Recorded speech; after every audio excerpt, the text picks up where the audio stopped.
Pittsburgh Steelers fans, welcome back to a special episode of the Steelers postgame show. Why is it so special?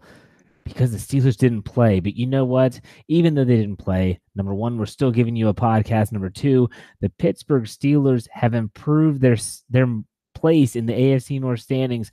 We're going to talk about all that for you here. But we also want to mention that we want you to be a part of the show. If you're watching us live on YouTube, go to the live chat and we are going to be answering your questions pretty much for the entire show. I will be joined by our co-host or my co-host, Lance Williams, here in a few minutes. But otherwise, it's time to run down what's happened or happening at the time of this recording in the AFC North. So the first game on the docket was the Cleveland Browns and the Tampa Bay Buccaneers. Again, not really a star-studded matchup, not a game that a lot of people thought would be worth watching. What's crazy is the game goes to overtime. Jameis Winston throws an interception on the Bucs' first possession of the overtime period. It was the second possession overall. He throws an interception, and I'll tell you what, it looked like the Browns had it, but the Browns do Browns things. Next thing you know, the kicker for the Bucs hits a 59-yard field goal to win the game. And so now for the AFC North standings, that puts the Browns at 2-4-1, and it just moves them further down into the cellar. And so they're not really hanging around in Pittsburgh next week in Week 8 when they play the Browns, and we'll talk about that a lot coming up. I'll tell you what, they could really put a dagger into this team. Not that they need a dagger, but they could put a dagger. Now, here's the interesting game. 4:05 start. The New Orleans Saints go to Baltimore to play the Ravens. And it's a back and forth affair. If you watch the game, it was pretty exciting, pretty entertaining, good football, to be honest with you, on both sides of the equation for both teams. The Saints have a lead, touchdown lead with about, just under 2 minutes left. Joe Flacco drives down, hits John Brown for a touchdown. You're thinking, here we go, going to overtime, second AFC North overtime game. No, Justin Tucker, Mr. Automatic, never missed a point after touchdown in his career. Goes wide right. He pushes it wide right, and they end up losing by 124-23. Now, for those that are watching us live, the Cincinnati Bengals are currently playing the Kansas City Chiefs on Sunday Night Football. It's in the middle. We're getting close to the 10-minute mark of the second quarter, and the Chiefs are up 14-0. Kareem Hunt has looked amazing in this game. And so, with that said, if everything holds true, and what I mean by that is if the Browns obviously lost, the Ravens obviously lost, if the Bengals continue their ways and they lose to the Chiefs, the Pittsburgh Steelers could be considered a first-place team without even playing in Week 7. And with that, I bring in my co-host, Lance Williams. Lance, how is it going tonight? What are your thoughts on what's been a crazy week of football, even without the Steelers playing? Well, it can't get any better than that. If you can get in first place without playing a snap, no injuries, no nothing, that's great. I mean, you can't ask for it better than that. Yeah, it's the honest truth. And so the Steelers are sitting back doing nothing, enjoying their time away. Big Ben's in the Bahamas. Who knows what everyone else is doing. And they're just watching themselves move up the standings without even having to take a snap. So, again, if you're just joining us, you're just getting into the YouTube Live, go to the comment section, go to our live chat, leave questions. We'll be answering them throughout the show. It's not going to be as long as our normal show, but we still want to give you an opportunity to get your questions out there. Okay, Lance, you ready for some questions? Absolutely. Okay, how happy were you when Justin Tucker missed that extra point? I was ecstatic. I mean, the Ravens are a team that the Steelers lost to. The Steelers will have to handle their business against them. What's that, 3 weeks from now or 2 weeks from now? So anytime you can get somebody else to do some of your business, it's great. So now, like Jeff was saying in last week's show, the Steelers have their destiny in their own hands, particularly if the Cincinnati Bengals lose tonight. This is fantastic. You win the rest of your games, you win a division. Absolutely. Now, I have to be honest, I am a superstitious guy. Those that have followed the show know this. And one of my superstitions, I cannot stand it when announcers say something like, or to the effect of, Justin Tucker's never missed an extra point in his entire career as he's lining up to take the extra point. Because I'm thinking in my head, man, you just put the lips on him. That's a golf term. You just jinxed him, whatever you want to call it. And boy, he missed it. And I was stunned, absolutely stunned. And I said this before the Steelers played the Ravens in week 4, I think it was. that Chris Boswell was really playing poorly. You were surprised when he made a kick, and if Justin Tucker ever missed a kick, you were thinking, "Holy crap, what's going on?" So yeah, needless to say, I was stunned. But I live in Maryland. I've said that before on the show. I am going to enjoy this week because I can just rub it in as much as I want. And the Steelers didn't play, so I don't have to worry about whether the Steelers won or lost. Here we go. What do you think about coming out of the bye, Lance? Some people say the Steelers always look bad coming off a bye with the Browns coming up. What do you think the psyche of the Steelers is going to be coming up? I think the Browns will get their full attention given how well the Browns have played the last few weeks and have played this season and how they played in the first game. I don't think there's going to be a drop off. I think the Steelers know that they've done a good job of fighting to get back into this division race. They won't take the Browns lightly. And I think they're going to come out of the bye and play some really good football.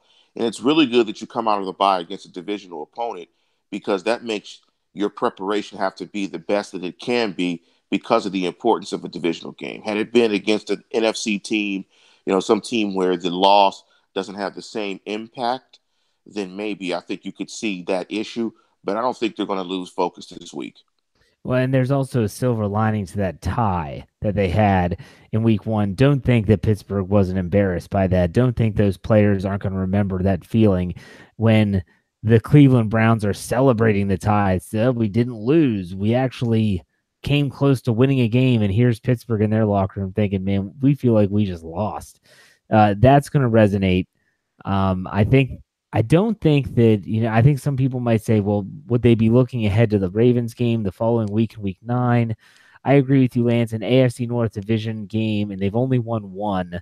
They are 1-1-1 in divisional games this year. I'm not sure if they overlook the Browns. So there you go. Here we go, Lance. Nathan asks, do you think the Steelers are going to bring Ola Adeniyi off the injured reserve list when he's able to? And I think that's coming up after this week, or maybe it is this week. I'll have to double check.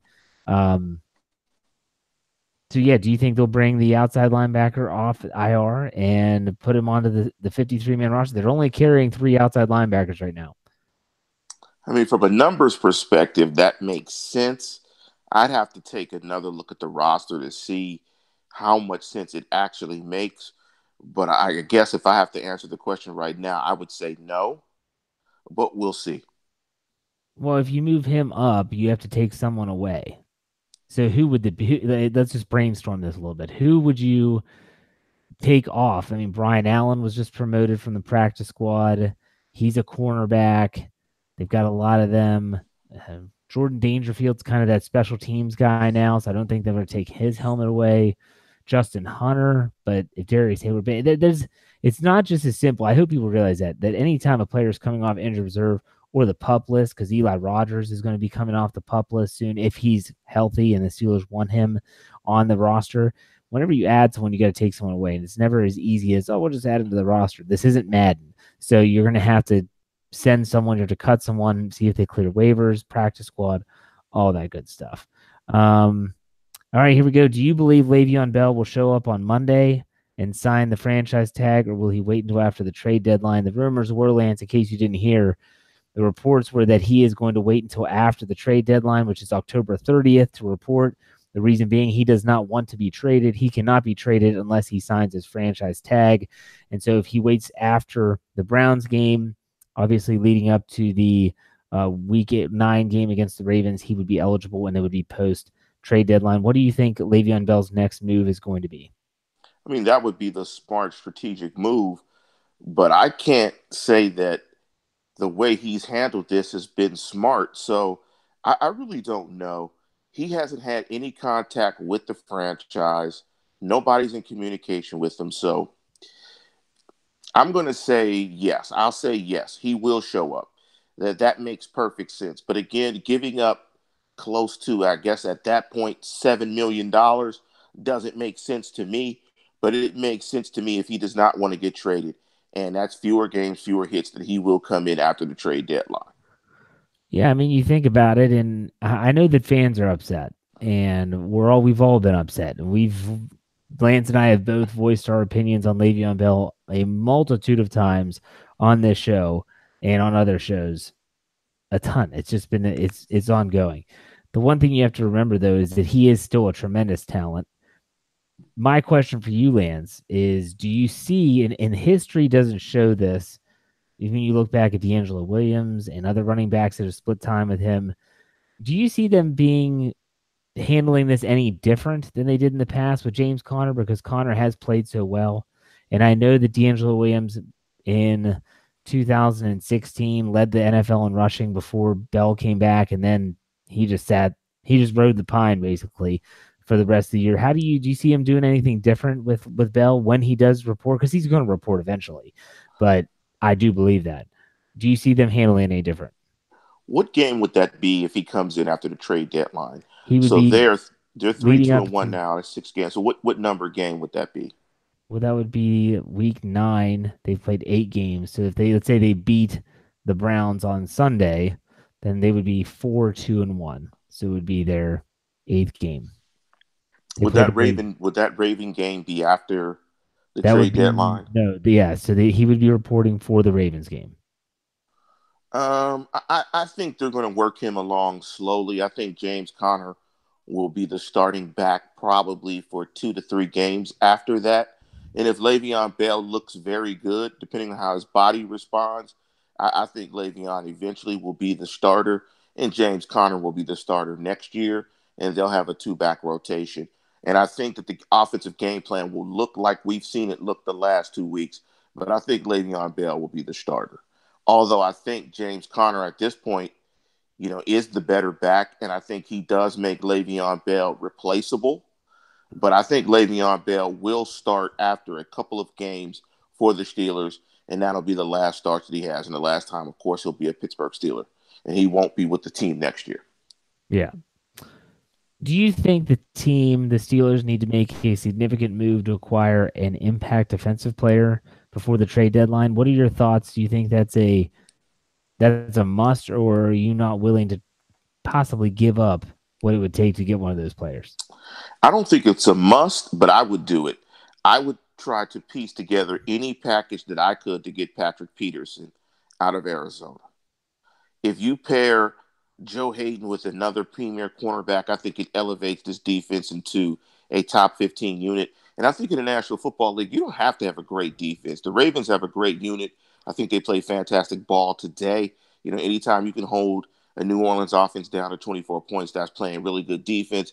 But I think if you added a Patrick Peterson to this defense, I think this defense starts to look like a championship defense. So I would try to piece together any package that they could to get Patrick Peterson, whether that's picks in a player, whatever. I would try to figure out and get him in there. I don't think it's a must, but it's one of those things. If you can do it, you should do it.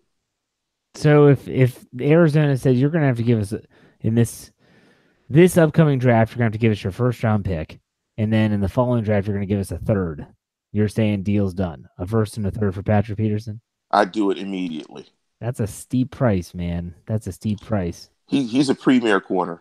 And in the National Football League, I mean, you need 2 good corners. How old is he? I'm going to say 27, 28. Okay, still on the good side of 30. Yes. Okay. See, I don't know much. I know he's good. I know he's very good, and he's very athletic. He has return capabilities as well, but I don't know much about him just because I haven't watched a lot of Arizona Cardinals football recently. Let's just say this. He's not going to backpedal into the end zone and let a receiver run out in front of him and catch a touchdown pass. Riddle me that. I thought that was I thought that was standard operating procedures for the Pittsburgh Steelers. It's called a Burns coverage. Appropriately Burns coverage. Okay, so here's the next question from Nathan. He asks, it seems the Steelers' defense is more successful when they're aggressive. Do you think the coach's defensive game plan will start to be more aggressive coming off the bye week? I think he's regarding blitzing. I wrote an article, really cool Twitter handle if you don't follow them. It's the NFL Matchup Show on ESPN. They had their own Twitter handle, and all they do is put out weekly stats. It's really interesting stuff. Sometimes it's individual players, sometimes it's team. And the Pittsburgh Steelers are still one of the highest blitzing teams by percentage in the National Football League. I think they blitzed something like 32% of the time. They were like 4th or 5th out in the top 10. They still blitz a lot. But I guess would you say that you think they were going to be more aggressive than that, Lance, in the coming weeks? I don't think so. I think the combination of how much they blitz is probably appropriate. The interesting thing is, I wonder of those blitzes, how many times is it Mike Hilton? I think the key with blitzing is the coverage behind it. If you're going to play zone behind it, I think that's critical instead of playing man. And if you blitz, you got to tackle. I mean, you just really have to tackle. So, and you got to get home if you blitz. I like the mix uh, of aggressiveness as well as playing some soft zone coverage behind it. So I kind of like the blend. I mean, the key. I mean, as Dick LeBeau used to say it all the time, the best defense is getting the quarterback on the ground. So if you can get the quarterback on the ground or rush throws or force throws areas and you can tackle the catch, then the more the better. I would like to see less Mike Hilton blitzes and a little more diversification in the blitz, but I like where the blend is at the moment. Well, please, for all things holy, Keith Butler, stop sending safeties on a blitz. If you watch the game against the Bengals, there were several times where he's bringing Terrell Edmonds, who's not in the box, mind you. It's just late. I don't know if it's a delayed blitz. If it's not a delayed blitz, it looks awful because it's that late developing. Just don't do that because every time they did that against the Bengals, they hit a big play. In my opinion, send Mike Hilton if you want. Other guys that are around the line of scrimmage in the box. Don't leave your secondary hanging out to dry like you mentioned. That's key. Anthony brings up they are second in sacks. They're second only to the Baltimore Ravens, where if they wouldn't have had their 11 sack game against the Tennessee Titans in week 6, then the Steelers would still have the lead there. But they are second in the league in sacks. Claude asks, does the NFL still test for drugs players who are not signed? No, they cannot. They cannot test a player who's not currently under contract and an employee of the National Football League. But when Le'Veon Bell does sign his franchise tender, and I'm assuming that's who he's referring to with his question, yes, the NFL does have every right to have him take a drug test or a PED test, whatever you want to call it, upon him signing that franchise tag tender, because then he would become an employee of the league again. So, yes, that is possible. Some people have thought that maybe Bell is delaying the inevitable because of maybe waiting for something to get out of his system. I'm not sure, but that is the case. So Lance, we'll go to the next question here. Do you guys see James Washington making a second half impact, or will his rookie season be mainly just a low production year? I think he's going to make an impact, and it's not sure what the listener production impact, but I think he's going to make the appropriate impact. I mean, I think we have to all realize he has very good players above him. Antonio Brown, Juju Vance McDonald, presumably Le'Veon Bell. I mean, he has very good offensive options that you would rather get the ball to. And in certain instances, you'd rather get the ball to Jesse James. And just think when Eli Rogers comes back. So the Steelers have a lot of weapons. I think the rook is coming along slowly. And I think we need to have patience. I don't think the offense is an issue whatsoever. And I didn't even mention Connor in the passing game. So, you know, the Steelers are in a good place with the second round draft pick. He does not have to perform and produce at a high level for the offense to be productive. And that's a good thing. Okay, so you brought up Eli Rogers. I mentioned him earlier in the show. When he gets healthy, how do you handle him coming off the pup list? What are you doing with him? Because I know that the Steelers don't have a genuine number 3 wide receiver, and that's been talked about a lot. How do you handle Rodgers if he's healthy when he's able to come back? I think you just move him along slowly. I don't know if he's going to get a hat per se. I mean, they have a luxury of having a lot of options. I mean, they don't have to play 11 personnel to be productive because of the emergence of Vance McDonald. So I think you can bring him along slowly because if you need slot production, you can just play Juju in the slot. You can play 12 personnel and take it that way and put 2 tight ends, have Vance in the slot as well. And you can get some production. And you don't necessarily need a receiver opposite Antonio Brown flexed out wide in the X and or the Z. So it's fine. They have enough weapons to get by. However, a slot receiver, a traditional slot receiver, outside of Juju and being able to put Juju outside does give them even more flexibility. So I think they're in a position just like James Washington. They don't need Eli Rogers to produce to have a high octane offense. So that gives them the luxury of bringing him along slowly, in my opinion. Okay. Speaking of James Washington, another question about him.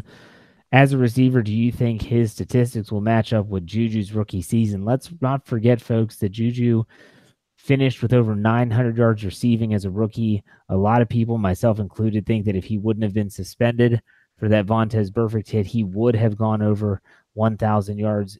What do you think about that, Lance? Do you think there's any chance that James Washington has a huge breakout second half? No way. just no way. And it's because of Juju. It's because of Juju and Antonio Brown.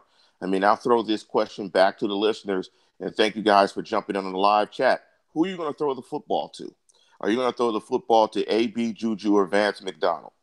Or Connor coming out of the backfield? Who's getting the ball? So with that being said, he's not going to get enough opportunities or targets.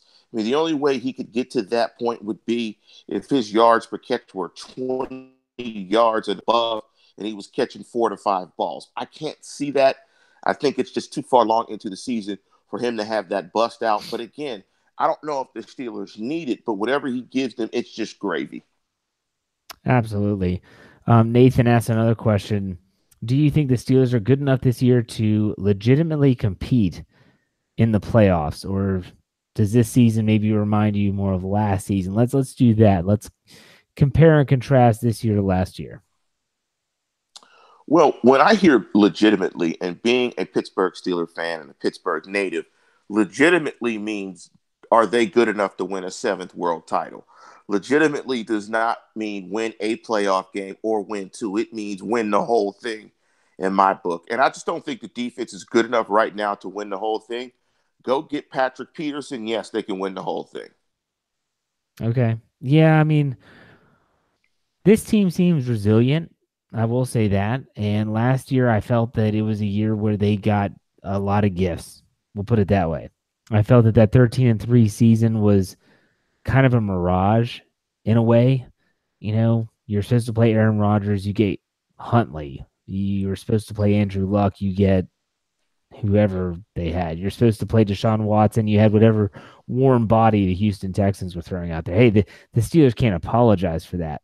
And they shouldn't apologize for that. They play whoever's lined up against them, but at the same time, the quality of wins, I don't know. I think this team is resilient. We'll see how it goes. There's a lot of football left, or as they say in golf, there's a lot of paper left, so we'll see where it goes. Here's a question. Do you think that Matthew Thomas, the rookie inside linebacker, will be more involved in the defense after the bye week? I think it depends on LJ Foyt's injury. If Foyt is healthy, no. If not, I see him potentially getting into some sub packages, but I think it's largely depending on the Foyt injury, because I think Foyt is a really good sub package linebacker. I think he's better than both Williams and Bostic in that role when the Steelers go to dime and or nickel, particularly in dime when they put a safety in there and he's the inside linebacker. So I think it all depends on Foyt. If Foyt is healthy, no. If not, I think you might see the rookie being worked in some. Yeah, and the player that Lance is talking about is LJ Fort. Why do I say Foyt? I always think of AJ Foyt. I mean, I'm dating myself when I say AJ Foyt, because AJ Foyt was the Formula or the Formula 5, the Indy 500. As I was saying it, I'm like, everything makes me say AJ. I'm lucky I said LJ. I should say LJ and not say AJ, because every time I say it, I gotta mess up the name. You're gonna turn into like the players. If you listen to the Steelers when they're leading up to a game, they'll talk about numbers. They won't say necessarily like a player's name or, hey, you're lining up against this cornerback, and turn around like, yeah, man, 27's good. He's got good speed. That's gonna be you now. You're just gonna say like, yeah, 54, whoever that is. Well, I didn't I know have. his number. I mean, I was like, "Whoa, yeah, I think his You number is didn't know his 54." number? I probably get the number wrong, but yeah, it is 54. I do know that. But listeners, let me give you guys a quick score update. The Kansas City Chiefs have taken a 21-7 lead against the Bengals heading into halftime, and it looks like that high octane offense in Kansas City is moving the ball comfortably. Although Andy Dalton and AJ Green did get hot on a drive late in the second quarter to get a touchdown, but it looks like Kansas City has resumed control of the ball game, and hopefully the Chiefs continue their dominance of the Bengals, and the Steelers are in first place by the end of the evening. Yeah, that would be great. Thanks for the update. Let's go with another question. Do you? Well, this is basically. I'll sum it up for this person. This is Mike. He said, "What are your thoughts on Stephon Tuitt? Feels like he's been regressing since signing his big contract. He's basically saying he. I don't know. That's like what Lamar Woodley did. You get paid and then you get fat and lazy. Do you think that's Stephon Tuitt, or do you think that's more schematic? Why don't you answer that, Jeff? Because you gave a nice breakdown of. There was an article I think you referenced about his role in the defense over the last 3 weeks. Why don't you share that with the Well, listeners? yeah, that was an article. We had Chris Carter on from DKPittsburghSports.com on Wednesday on our show, The Standard is the Standard, which, by the way, if you haven't gone back and listened to that episode, you should, because I thought it was very good. I thought it was very insightful, answered a lot of questions, had Chris Carter on. But Dale Lawley, who also writes on the Steelers beat for DK Pittsburgh Sports, wrote a really interesting article about how the Steelers defensively have changed their defensive line kind of their priorities. I put it that way because they still want them to rush the passer, but they're going back to more of the Dick LeBeau style 3-4 defense where they want their defensive linemen, think back to Kiesel, Hampton, and Smith, to eat up blockers, to get those double teams to allow their linebackers to move. I don't think that's a coincidence that when they did this, they started to play better defense. They started to play better against the run. At the same time, because of that, Stephon Tuitt and Cameron Hayward are not going to get those eye-popping statistics that you're used to seeing from them. Think back to those great 2000 teams. You didn't see eye-popping stats from Kimo Van Olhoffen or Chris Hoke, Casey Hampton, Aaron Smith, Brett Kiesel, all these players that were stalwarts on the defensive line. They just did their job and let other people reap the benefits of it. So for me, I see this and think Stephon Tuitt might not be beating his man one-on-one, but he might not supposed to be beating his man one-on-one. He might be trying to drive his man into the guard next to him or the tackle and to try to free up players like Bud Dupree, TJ Watt, who, by the way, account for over 12 sacks for the Steelers this season. So that's my answer, Lance. You might disagree, but that's what I see. I mean, I don't disagree. I don't think it's a bad approach. It was effective in the past. As a pass rusher, I don't know how good Stephon Tuitt is as a pass rusher, but I mean that's an expensive two gappers. Those are two very expensive two gapper guys. But I want to ask you a question, Jeff, on the defensive side of football. And I was listening to the Monday Morning Quarterback podcast hosted by Andy Benoit, and I forget the other gentleman. It's a podcast given through SI.com.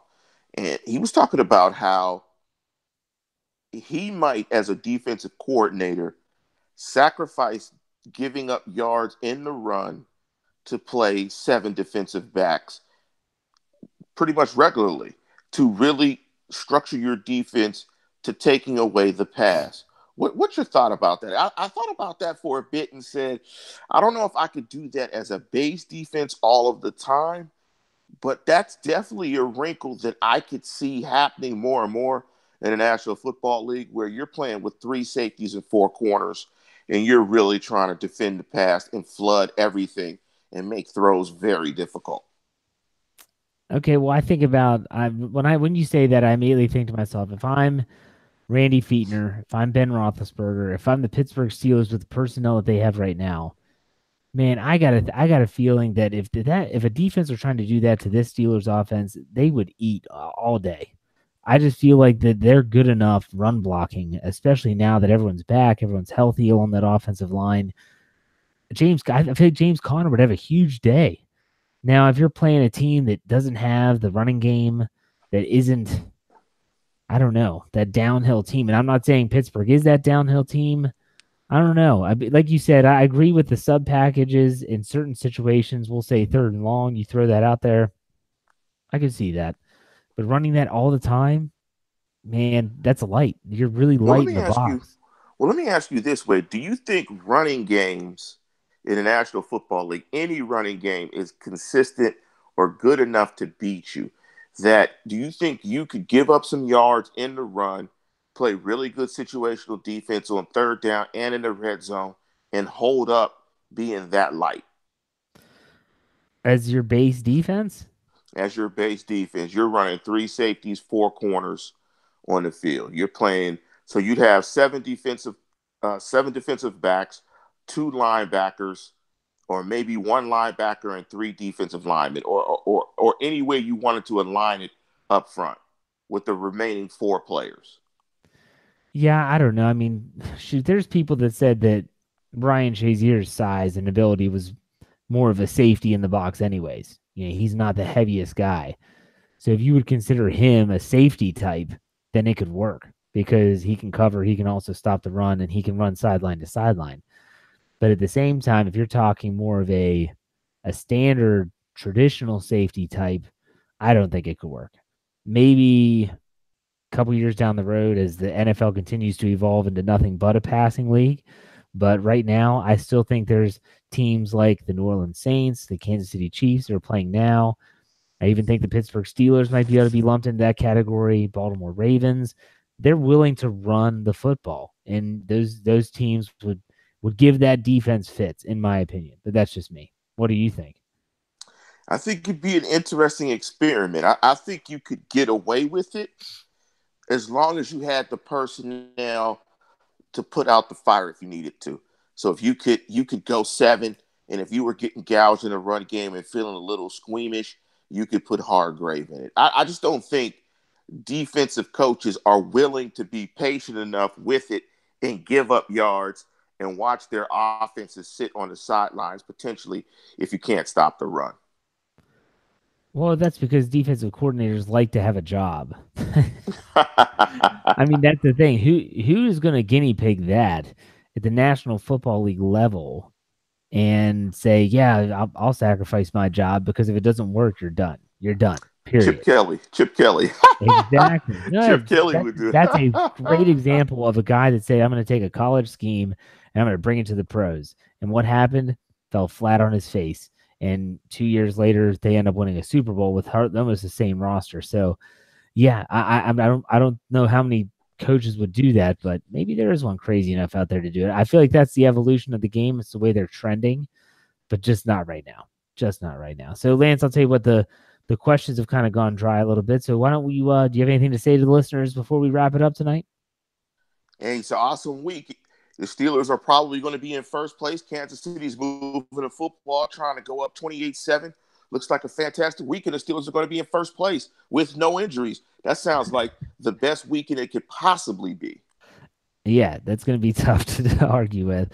From my standpoint, as the editor of BehindTheSteelCurtain.com, I have to suggest, first and foremost, subscribe to our audio content, whether that's through YouTube, Stitch, Art19, Spotify, iTunes, Google Play, you name it, we're there. Just type in BTSC Steelers, whatever the case may be, and subscribe. We would appreciate it. Also, make sure BehindTheSteelCurtain.com is your one-stop shop for all things Pittsburgh Steelers.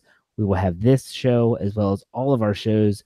The Steelers Hangover tomorrow night. Wednesday's The Standard is a Standard. Thursday night's the Steelers Preview. All of it right there for you. So make sure you check that out. Lance, thanks for the time as always. Enjoy the bye week. It's been a great one. We'll see you next time.